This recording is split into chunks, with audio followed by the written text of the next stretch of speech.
Funnily enough, even though most of my pieces are programmatic to some extent, I rarely come up with the imagery or narrative of a piece prior to composing it.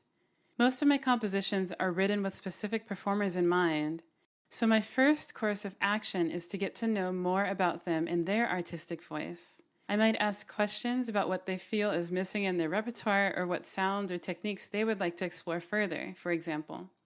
That approach might feel restricting to some composers, but for me, it actually is a lot more exciting and freeing to give myself defined parameters and create my own musical challenges. Since I tend to improvise pretty extensively while I brainstorm a piece, these parameters can often be a great jumping-off point for thematic material. Generally, the imagery or narrative comes much later in the process. I wait as long as possible to see what images or emotions freely come to mind while I'm writing the piece.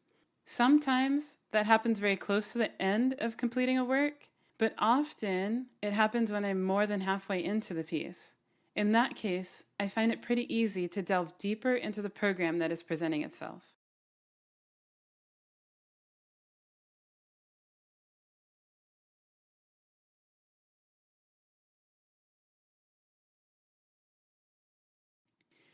I wrote the piece Type for 3 of my friends and colleagues from the University of Redlands, the Phase Ensemble. As a trio, they specialize in contemporary music and improvisation.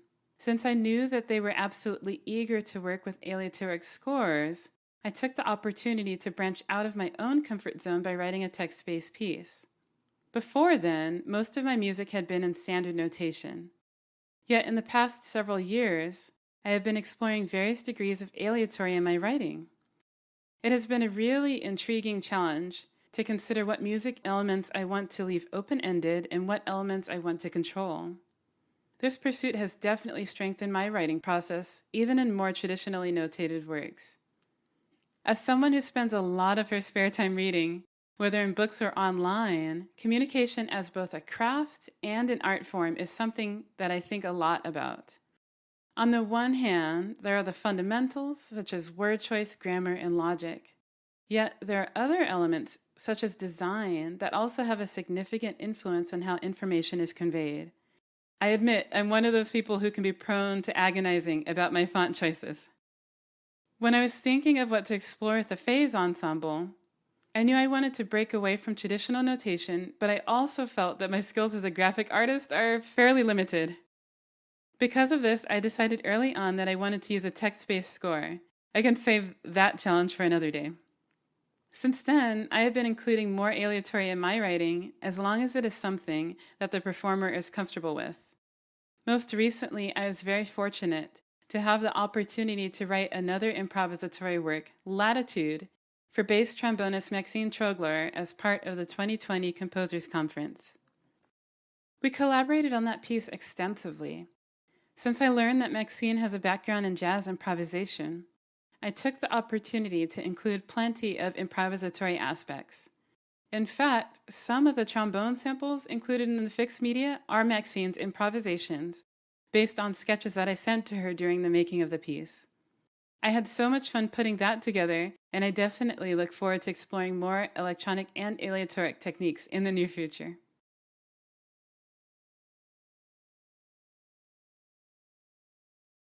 The Youth Can Compose Summer Workshop is an online program for students between the ages of 10 and 18 who are new to composing. In the span of 4 weeks, students learn about contemporary music, visit with guest artists and composers, improvise on their instrument, and write their own piece to perform in a virtual recital. As a kid that age, I was lucky to have the support of music teachers who nurtured my interest in composition, even though they were not composers themselves. Although there are more programs being geared towards the development of pre-college composers, I rarely see programs that cater to students who have little to no experience. It's never too late to start composing, but I do think that being a young musician is a perfect time to start. It can be easier in a way since kids tend to have less baggage about how they should or shouldn't write. I've found that students rarely have the opportunity to compose in their K-12 programs or private lessons, since the focus is on performance. If a composition project is presented, often it's really a theory assessment in disguise. There's nothing wrong with that, but I do believe that those types of assignments do relatively little to develop a student's creativity, and they can reinforce the idea that there's a right or a wrong way to compose. I think it's important to recognize that distinction as educators, and if we do such assessments, we also need to provide plenty of open-ended activities and a non-judgmental, nurturing environment. For example, in the Youth Can Compose Summer Workshop, students began their study of composing through regular improvisation. Depending on the activity, there may be an inspirational prompt to get students going, such as a story or a picture. These prompts are really open-ended, leaving plenty of opportunity for us to practice how to transcribe their ideas and develop them into a full-length piece. We also experiment with different techniques, such as writing chant music or producing fixed media in Audacity. I've become very devoted to teaching composition to kids because learning to compose at an early age strengthened my understanding of music significantly, especially since I didn't have private lessons until halfway through high school. Basically, I was able to use the music theory that I was learning to better my understanding of playing the violin. I even used that knowledge to teach myself how to read alto clef when I wanted to take up the viola. Also, not every student who is passionate about music will see themselves in a performing career in the long run. When we fail to give kids a variety of opportunities to express themselves, it becomes a huge source of untapped potential. Essentially, we disempower them. I think we are in a world where we're seeing the effects of having relatively few voices dominate the narrative of our society. And as educators, we are some of the ones who have a unique opportunity to help students find their voice in one way or another.